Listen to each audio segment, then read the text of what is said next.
Well, let's see. Still saying please stand by. Yeah, it should have came up in theory. Let's see now. I don't know. Fucking weird-ass program. Oh, there we go. I have video. Dun dun dun. And we have Paranor, and that's pretty much it at the moment from the looks of it. Yep, I see that. Yeah, I'm live. Hi. Losing my fucking marbles over here. Man, I'm tired. I have to schedule this fucking thing for 10 o'clock. Hell, I should have done it at 9 when I was awake enough for it. I don't know, man. Give it a couple minutes, see if anyone else shows up. Chapter 4 is just... it's more a character development kind of chapter than anything else. Just gives a little bit more of an idea of the background of the characters. 5 is where the real action starts.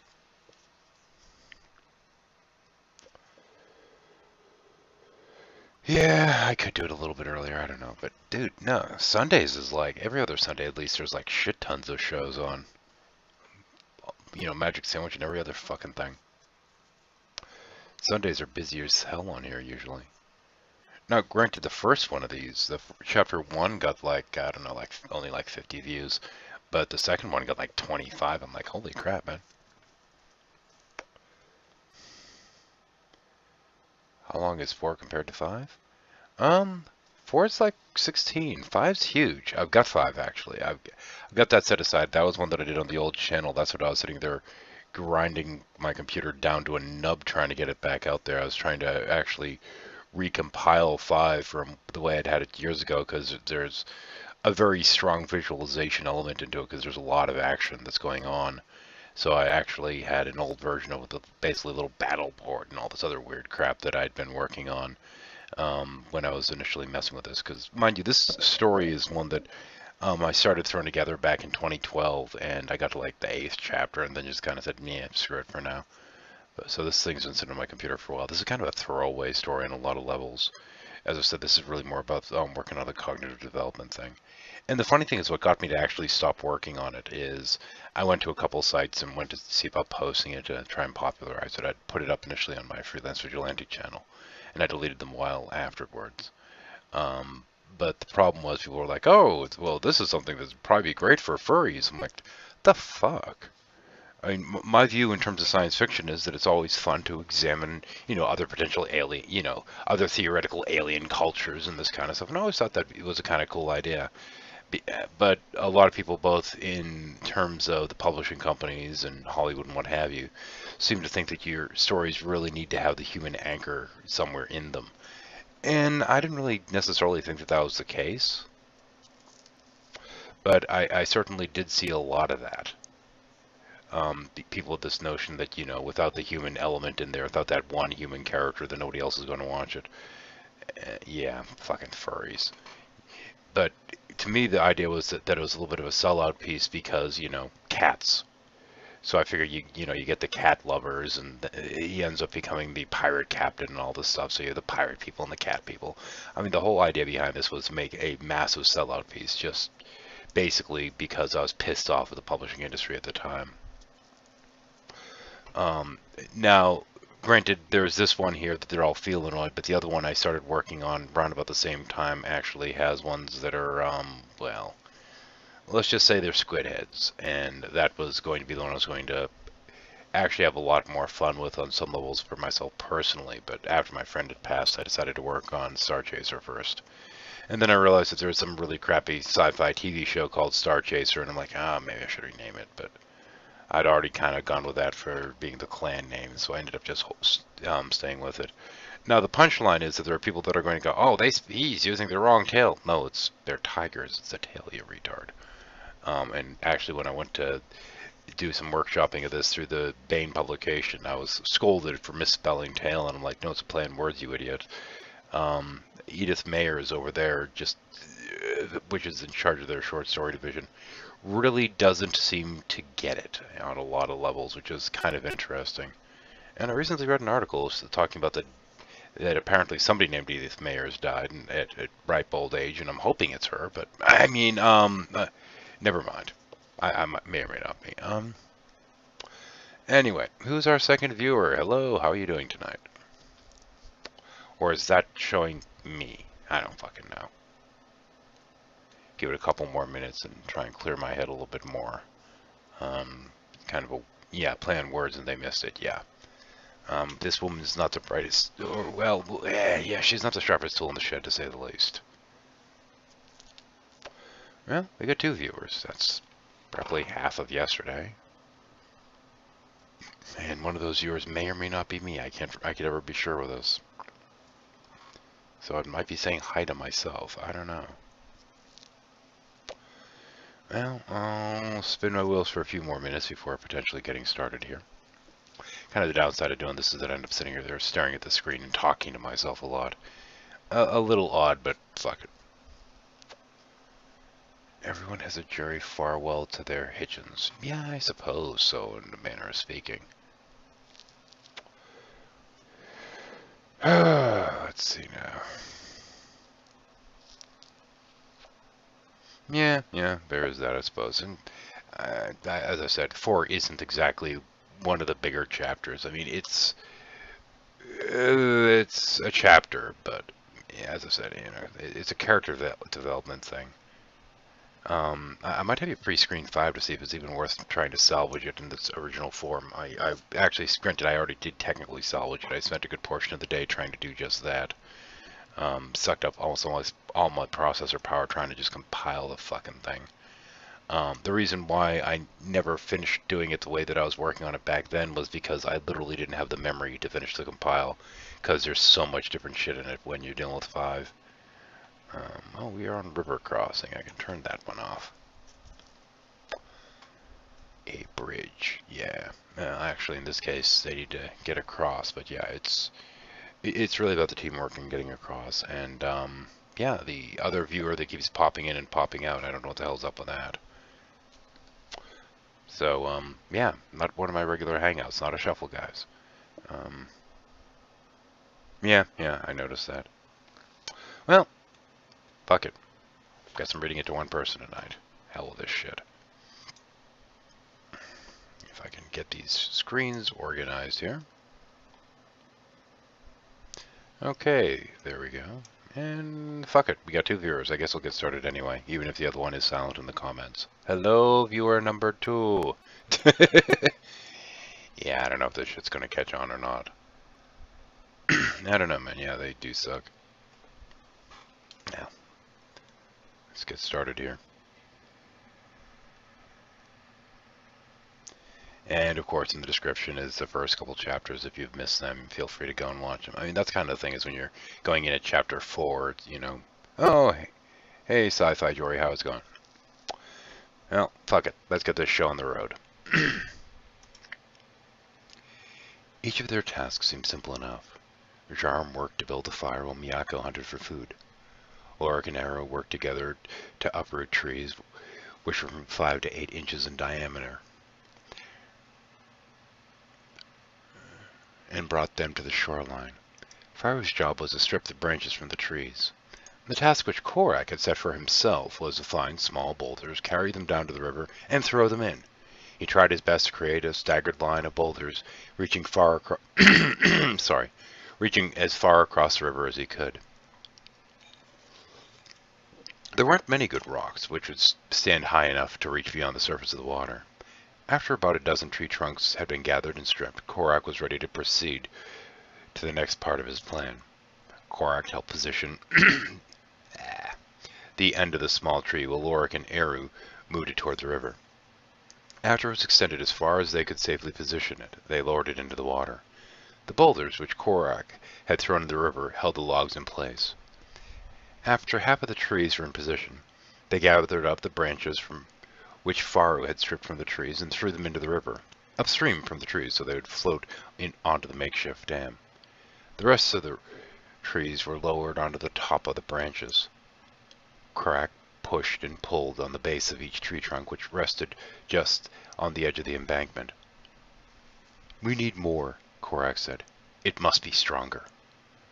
"Are you sure this will work?" Faru asked. "Those trees only go about halfway before starting to look pretty flimsy." Korak looked confused. Does flimsy mean weak? Once again, it's the Firetail clan that brings fire to the world, Jarum said triumphantly. Yes, Korak, Faro said. Flimsy is the same as weak. That's okay, Korak said with a smile. The branches make little trees stronger. The rocks hold them there so they are strong enough to hold bigger trees. After Lorik and Arrow left... there we go. After Lorik and Arrow left to get more trees, Jarum asked, "Have you ever done this before?" "Many times," Korak said happily. "I've helped build dams before. We don't need to build this one to last, only to cross. This'll be easy." Korak walked around, inspecting the larger trees near the edge of the broad river. 3 more small trees had been delivered by the time Miyako returned from hunting. He'd been unsuccessful, and had grown frustrated with his task. "Are you sure there's any wildlife around here?" Miyako snarled at Lorik. "You might be scaring them off by uprooting all these trees," Arrow commented. "I'll hunt," Varu said. "I'm tired of tearing off these branches. You're welcome to take over for me." "I have a better idea," Arrow said as he stretched his arms. "I'll take over her job. Miyako, you take a turn helping Lorik yank up the trees. I need to rest for a little while." "Good," Korak said.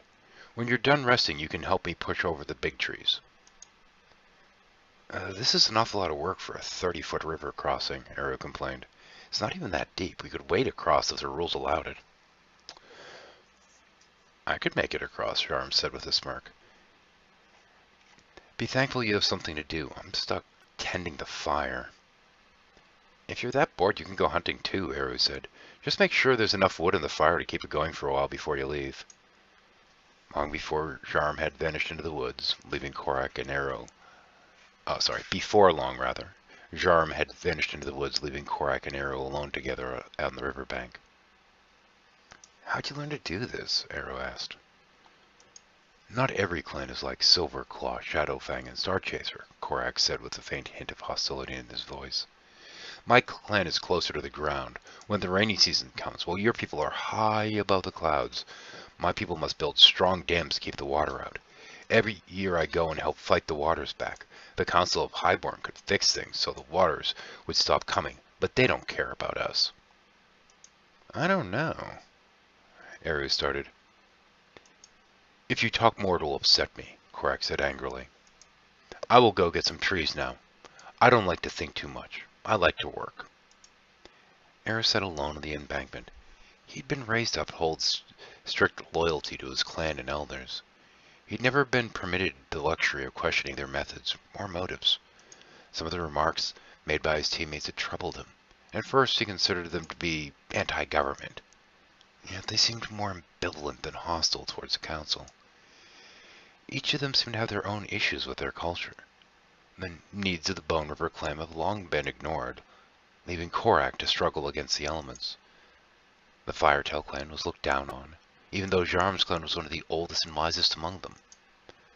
Then there was the young Golden Pad clan, which taught Miyako all the ancient biases and prejudices, which the older clans claimed to have left behind so long ago.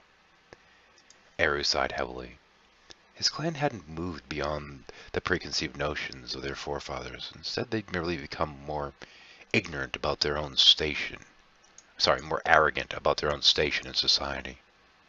The great and mighty Silver Claw clan had first been elevated to its current status based on ancient superstitions. Cubs born with white fur were considered to be mystical. It was only natural that they banded together to form their own clan, that they'd be elevated to a high societal rank, without actually doing anything.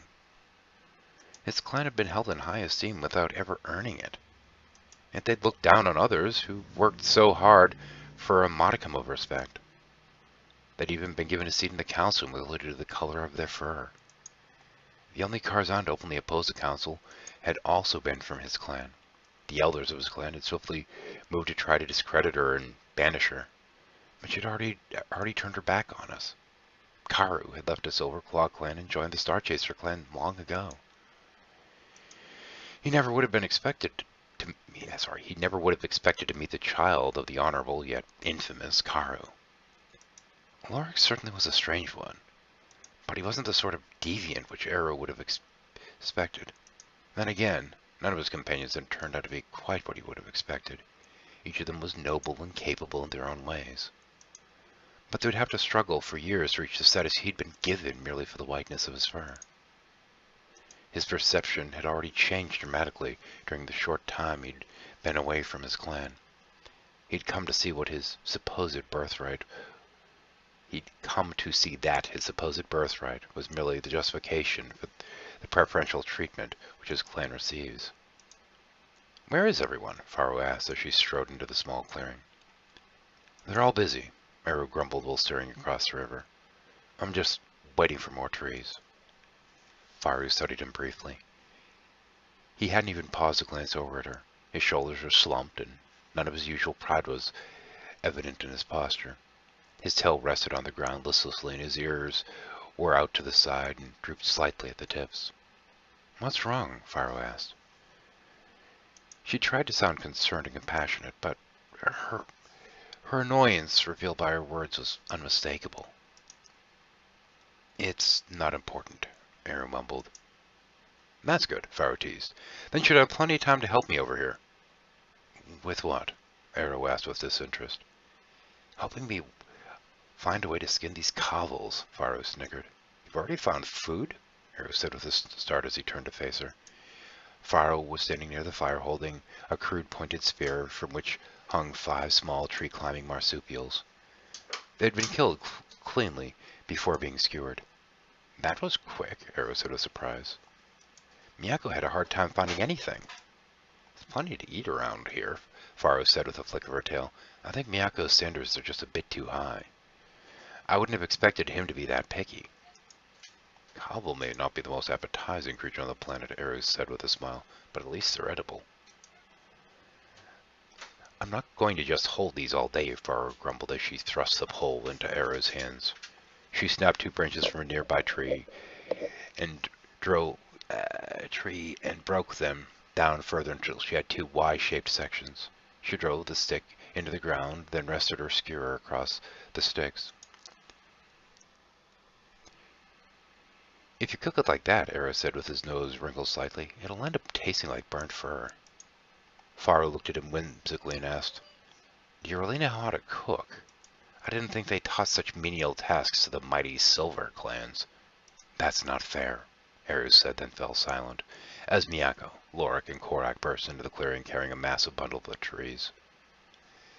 They were all staggering as they tried to balance the load as they carried it toward the embankment. "A little help!" Lorik said with a boisterous laugh as they started sliding down the small slope leading to the river. Eru and Farah rushed over to aid them. After halting their forward momentum, they thrust the trees into the river. The tangled mass was far from a dam, but it was stable. "Now for the big trees," Korak said happily as he walked over to the massive trunk of a tree which towered high above them. "Now we just push this one on top of our pile." "You're kidding," Miyako said in dismay. "How are we supposed to do that?" "Do you really think we can push that tree over?" Lorik said as he walked over to inspect the trunk. "The bugs like this tree," Korak said confidently. "It will fall." "How do you expect to make it land where you want it to?" Eru said cynically. Korak regarded him with suspicion.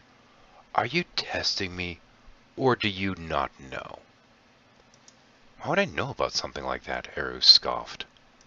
"People always tell me," Korak grumbled as he walked over to a pair of large rocks which he set aside earlier, "that the Silver clans are so much better and smarter than us. My elders tell us that all the white furs know everything. But so far, you don't seem so great. Maybe you're not smarter, just a different kind of smart." Eru opened his mouth prepared to object, but then reconsidered. Korak held the stone high above his head and swung it downward so that the wedge-shaped edge of the stone was driven to the side of the tree. As he wrestled the stone from the notch in which it rested, there was a flurry of movement erupting as the insects which had been feasting on the base of the tree emerged to defend their home. Korak rushed to the shoreline and lowered the edge of the stone into the water to wash away the angry insects which were scampering across it. Then he returned to the tree and drove the stone into the notch in the tree a second time. Small chunks of wood flew into the air around him, and the stone wedge was driven further into the side of the tree. This time the stone was driven far enough into the trunk to stay firmly in place. You may know many things to think about, Korak said as he grabbed the second wedge-shaped stone, but my people know a lot more about doing things. Eru, you are my friend. I think you need to stop spending so much time thinking and learn to do more and think less. Come help me. I will show you, and maybe then Silverclaw clan will learn the importance of working with your body, not just your brain. I'll help you, Miyako said abruptly. No, Eru said as he rested his hand on Miyako's shoulder. I'll do it. You're a member of Silverclaw, Miyako objected. You shouldn't have to do this. This isn't some feat of strength. It's just a menial task. And as such isn't a worthy task for a member of one of our two greatest clans. Only the Silver Fang clan is more proud and arrogant than my people are, Eru said as he bowed his head in disgrace. There is truth in Korak's words. My people are raised to lead, without considerations for the task we set for others. When we want a bridge built, we tell others to build it for us. We have no idea how to actually build them ourselves, or the time, effort, or skill involved in the construction. I've come to see that we do undervalue those that struggle to fulfill our desires. Miyako, would you have shown me the same level of respect if my fur was a different color? Miyako started to object, but was swiftly silenced by a stern glance from Eru. I'm not sure how much this will mean to you, Lorik said, but my mother would approve of your judgment. I personally respect you for having a curiosity, which is rare amongst your clan. The desire to understand the needs and motives of others is far more important than our leaders tend to accept. Eru strode to Korak's side, bowed slightly and asked, What do you need me to do? I knew you were better than others, Silvers, Korak said with a warm smile. Maybe one day we will build a dam together that will be made stronger than wood and mud. I'd like that, Eru's voice was soft yet determined. Now let's cut down this tree. Under Korak's direction, they each held the wedge firmly and swung it low so that it struck the tree as it swung upward, cutting deeper and deeper into the tree at a right angle to the first wedge-shaped stone. Splintered shards of wood flew into the air until at last the tree creaked, and the first stone wedge began to come loose from its own weight. Wait, Korak said as the second wedge struck one last time. It's ready. I need everyone to push on the other side. Everyone get ready and push after we hit it one more time. Eru, we will use this rock to hit the top of the other rock with a flat side this time. When we hit the rock that's in the tree, a big piece will break, and that will make the tree weak and ready to be pushed. This is dangerous because sometimes they fall fast. So as soon as it breaks, we must run behind the tree so it doesn't fall on us. Fall on us? Eru said in dismay. How often does that happen? Many cubs come to help build the dams every year and die, Korak said sadly. When the trials are over, Eru said, I'll talk to my clan and try to convince them to do something to help. Thank you, Korak said, but I still think you talk too much. Let's break the tree now. They turned the stone around so the flat side of the stone faced the tree. They lifted it high into the air, then slammed it downward onto the wedge stone, which was embedded in the tree. The impact cleaved the vast wedge of wood from the side of the tree and sent the wedge stone tumbling to the ground. The tree began to creak, crack, and groan. Move! Korak roared. Eru and Korak rushed behind the tree to help the others push. The tree cracked more, but held fast. On 3, Korak said. They counted all in unison and pushed. At the end of the 3 count, the tree creaked and moved forward. They pushed again and again. Each time, the tree moved further and cracked more. On the 5th attempt, the tree began to topple. Korak instructed them all to move back as the mighty tree fell across the small dam, which they'd worked so hard to place. Many of the logs in the small dam were shattered. Some of them now jutted outward on either side of the large trunk, with some of the branches and smaller chunks floating downstream. Why did we pile up all those trees if you're just going to smash them, Lorik asked. Why don't we just knock down that tree to begin with? The small ones hold the big one in place, Korak said. If it moves, someone might fall. That would be bad. Good timing, Jarm said. The food's almost done cooking. Faro asked, when did you get back? Where'd you get all the food? Miyako said in surprise. I caught Kaval, Faru said with pride. They look nice and plump, Jarm said with a smile, as she adjusted the spits which held the assorted rodents and lizards which she'd caught. Certainly a strange assortment, Laura commented, but it should be enough to keep us all going until we finish the final team trial. Let's bring the food with us to the exit so we can eat it while we're waiting to be sent to the third trial. One by one they walked across the tree, passing over the river. Upon reaching the other side, Laura instructed each to find long, straight branches which could be used as spears during the next test. They positioned the bundles of straight branches on the platform and took their seats. Jarm passed the food around and they ate as the transport platform lifted them all high into the air. Eru, I need the box of darts, the spool of wire, and the folding knife, Lork said. Jarm asked, have you made spheres before? I have, he said with a grin. But I wouldn't claim that my skills are exceptional. If any of you have a talent for it, I'd be more than happy to step aside and let you do it. I've done plenty of bow hunting, Faru said. So I have done my share of fletching, but I haven't really worked with spears. Attaching those poisoned darts to the branches will be more like fletching than actual spear making, Jarm said thoughtfully. I don't think we need the knife. Faru, help me figure this out. The darts are poisoned, so we only need them to be usable once. She set aside the sturdier branches. The poisoned spears will... I just lost my place, sorry. The poison spears will only be one use only, so we can use the more fragile branches for that. Shouldn't we wait to see what the final test is? Eru said uneasily. What if it's not a hunt? We may be doing all this work for nothing. I'd rather be prepared, Faru snapped. Even if we're wrong about the third trial being a hunt, there's still a good chance that there will be combat involved. I think we should listen to Eru, Miyako objected. He is the leader. Hand me the power cells, mounting hardware, and the bag of nuts and bolts, Lork said as he reached for the bag. What do you need those for? Eru growled. I thought you were the one that wanted to try to make its use as little as possible. I want to try and make something too, Lork said with a playful grin. Oh, and I may need the power driver as well, Korak asked. Can I watch? Why isn't anyone listening to me? Eru grumbled as he relinquished the bag. Your way's boring, Korak said with a shrug. Their way's more fun. Scores from round 2 are now being calculated, an electronic voice said as the display console rose from the floor.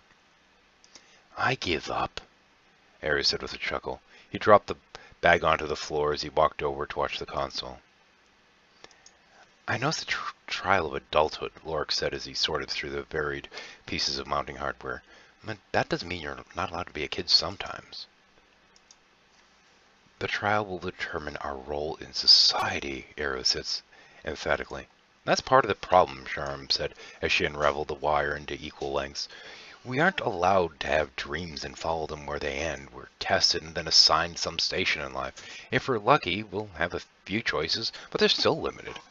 I'm doing this so my people will be given more choices in the future.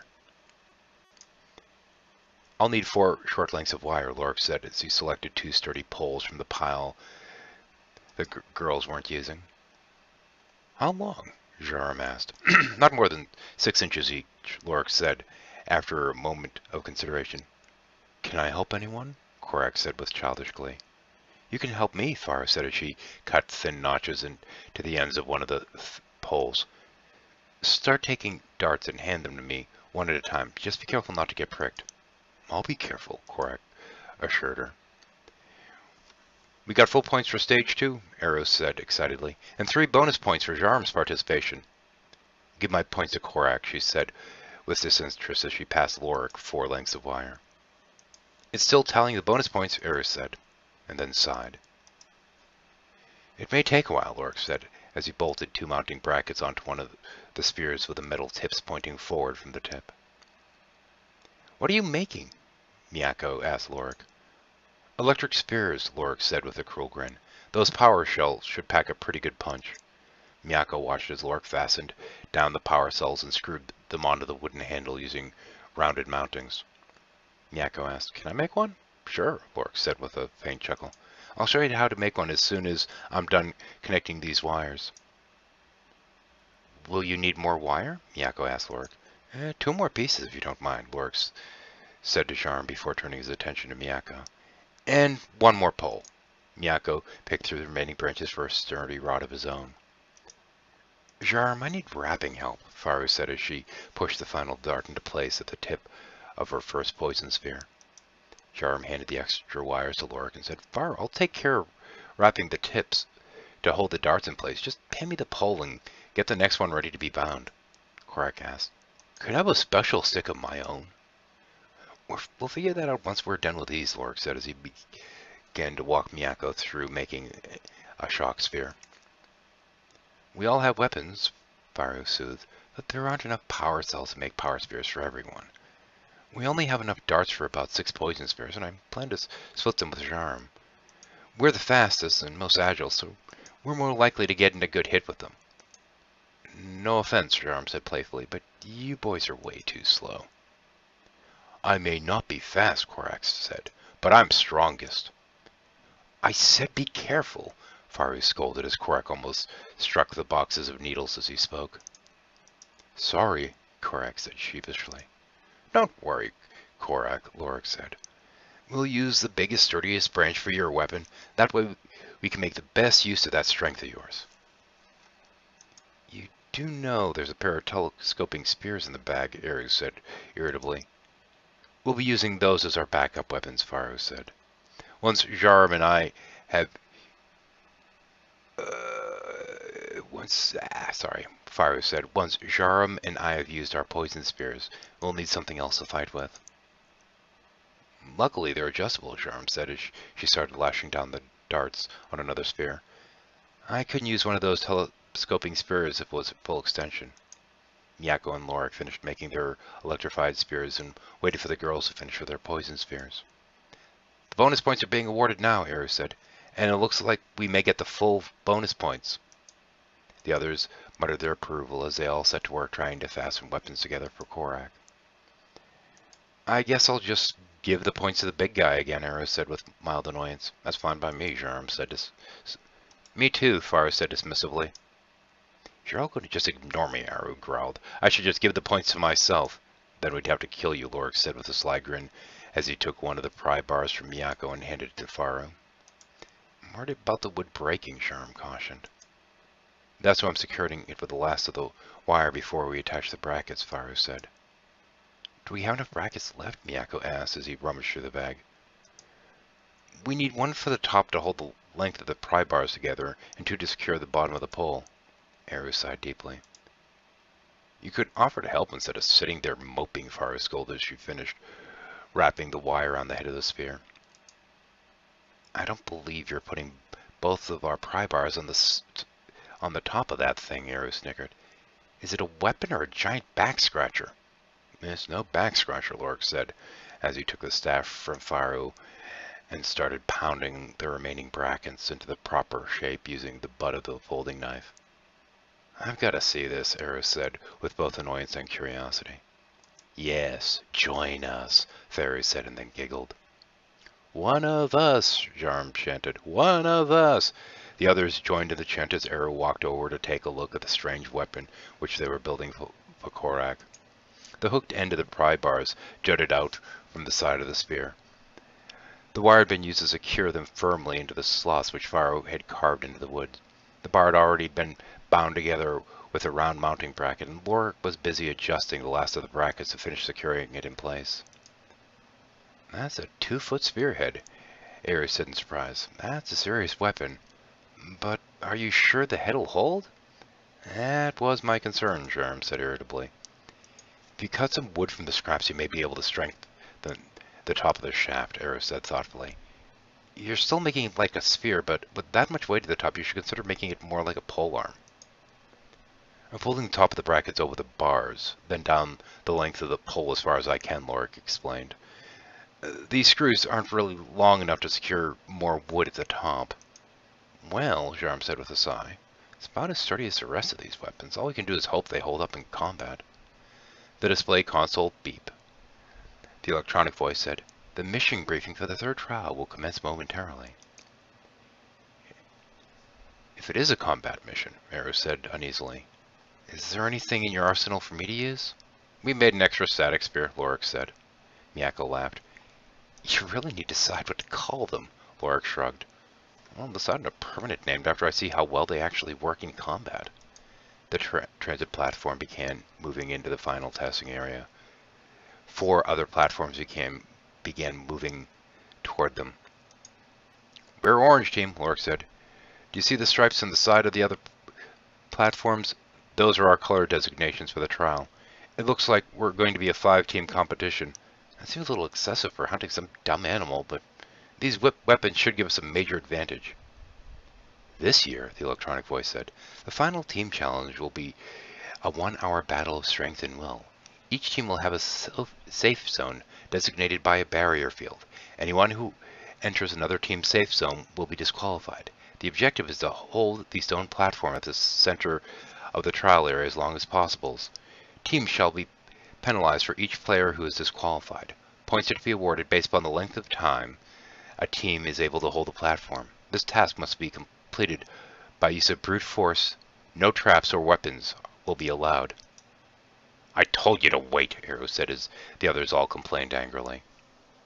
And that's the end of Chapter 4. Oops, all that work for nothing. Anyway, I guess that's it for tonight. And let's turn off the broadcast. And I'll just start the comments for a few, see what the hell I missed.